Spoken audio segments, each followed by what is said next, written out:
ये विकल्प इन मूर्ख देवगणों को देकर आपने उचित किया है।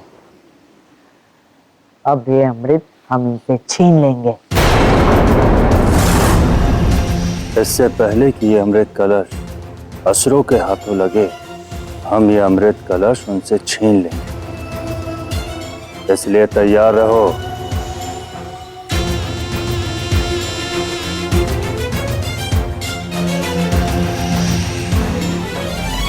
हे नारायण, देवों और असुरों की आपसी सहमति से हम इस निर्णय पर पहुंचे हैं कि अमृत का वितरण दोनों ही पक्षों के मध्य समान रूप से होना चाहिए।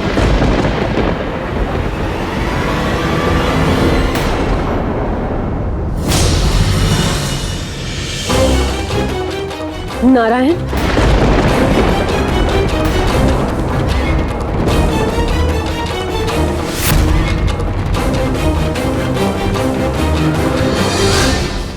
देखिए नारायण, मैंने कहा था कि ये असुर आदर्शहीन है। इनका लोभ इनके मस्तिष्क पर इतना हावी है कि ये अपने आचार्य का मान भी नहीं रख सके। ठहरो, ये छल हम नहीं कर सकते। नहीं आचार्य, आज आपकी ये बात नहीं मानी जाएगी। हमें इन देवों पर विश्वास नहीं। इससे पूर्व ही हमसे छल करें, हम ये अमृत पीकर अमर हो जाएंगे।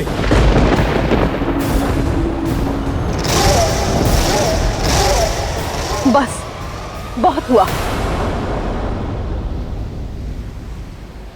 अमृत के लोभ में आप सब उचित और अनुचित की सीमा ही पार कर गए हैं। एक दूसरे को आदर्श का पाठ पढ़ाते पढ़ाते आप सब तो स्वयं ही आदर्शहीन हो चुके हैं। आप सब में से कोई भी इस अमृत को पाने का पात्र नहीं। मैं स्वयं इस विवाद का अंत कर दूंगी। नहीं गौरी, अमृत का ये घटनाक्रम न केवल देवों और असुरों के लिए अपितु संपूर्ण मानवता के लिए अत्यंत आवश्यक है। यदि हम हस्तक्षेप करेंगे तो नियति का चक्र टूट जाएगा।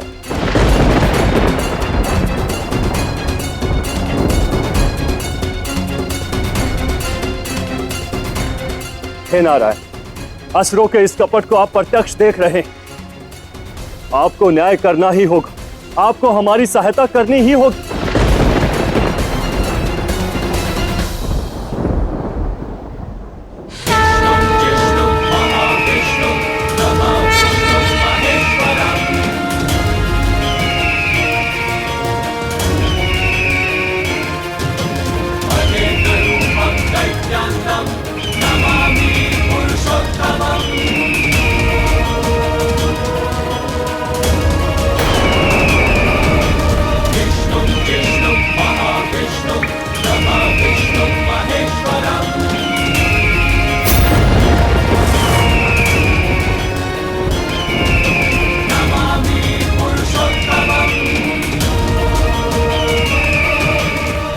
कुंभ से अमृत की बूंदें जहां जहां गिरेंगी, वो स्थान मनुष्य को आध्यात्म से जोड़ने का कार्य करेंगे।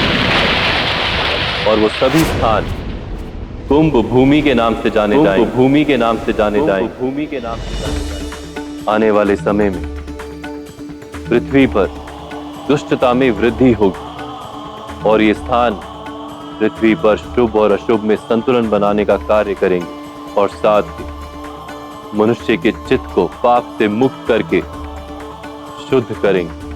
अब मैं समझी महादेव कि आपने क्यों कहा था कि ये घटनाक्रम मानवता के लिए महत्वपूर्ण होगा।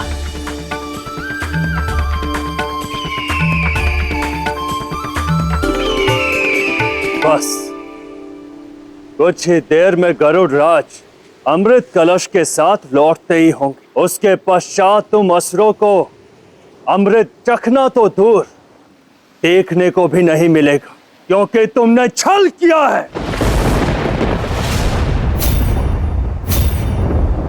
मां,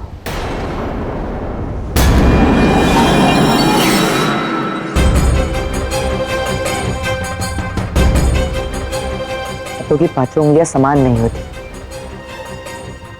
मैं स्वीकारता हूं कि असुरों से भूल हुई है, किंतु कुछ असुरों की भूल का दंड समस्त जातियों को दिया जाए। जिस जाति ने इस मंथन में संपूर्ण रूप से योगदान दिया है माँ।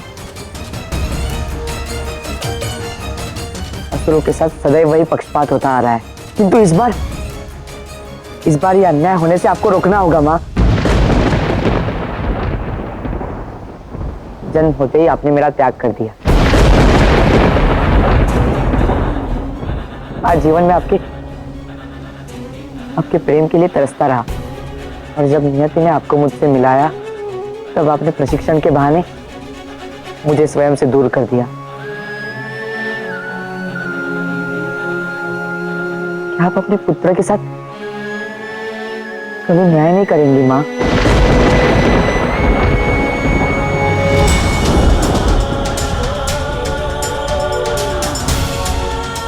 मैं आपको आश्वासन देता हूँ माँ, यदि ये अमृत कलश असुरों को दिया गया तो हम इसे समान रूप में देवों के साथ बांटेंगे। मैं आपसे कामना करता हूँ माँ कि अमृत मेरी जाति को मिले।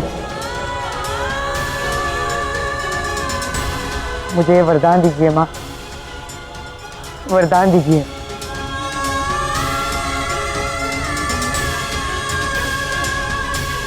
न्याय कीजिए माँ।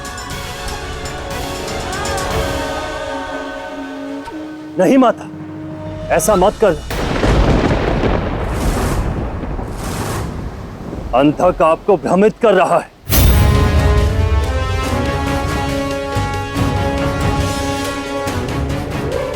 स्मरण रहे पार्वती, पुत्र की माता होने से पूर्व तुम जगत माता। तुम्हारा प्रत्येक निर्णय संसार को प्रभावित करेगा।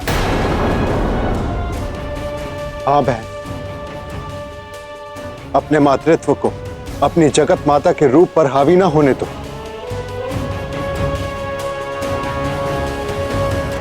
न्याय कीजिए माँ, अपने पुत्र के साथ न्याय कीजिए।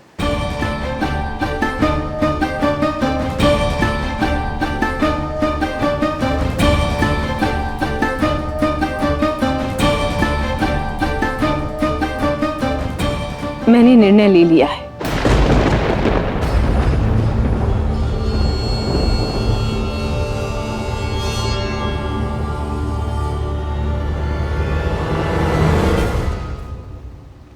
समुद्र मंथन के ही समान जीवन भी एक मंथन ही है,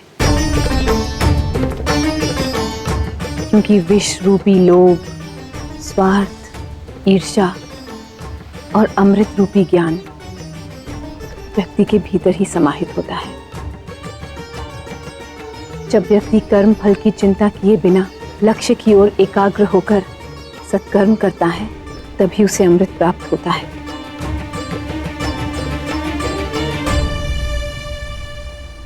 माँ, क्या इसका तात्पर्य यह है कि आप असुरों को अमृतपान करने की अनुमति नहीं देंगी? नहीं पुत्र, मेरे कहने का तात्पर्य कदापि ये नहीं था।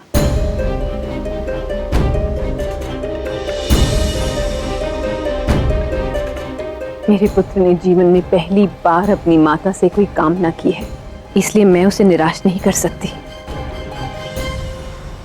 मैं सहर्ष तुम्हारी कामना पूर्ण करती।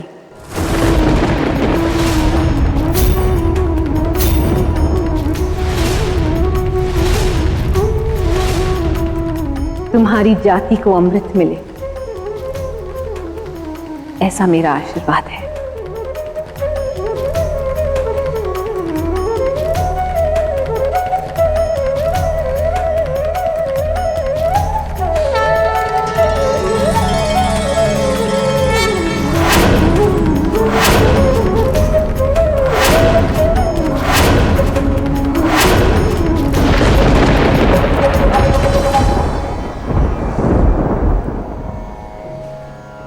माता पार्वती की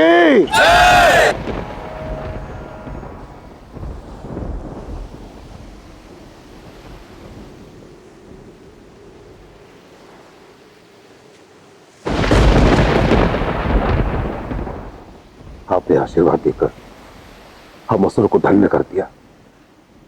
कोटि कोटि प्रणाम आपको।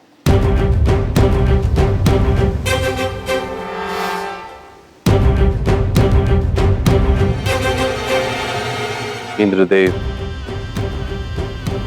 देवी पार्वती ने जो निर्णय लिया है हमें उसका सम्मान करना होगा।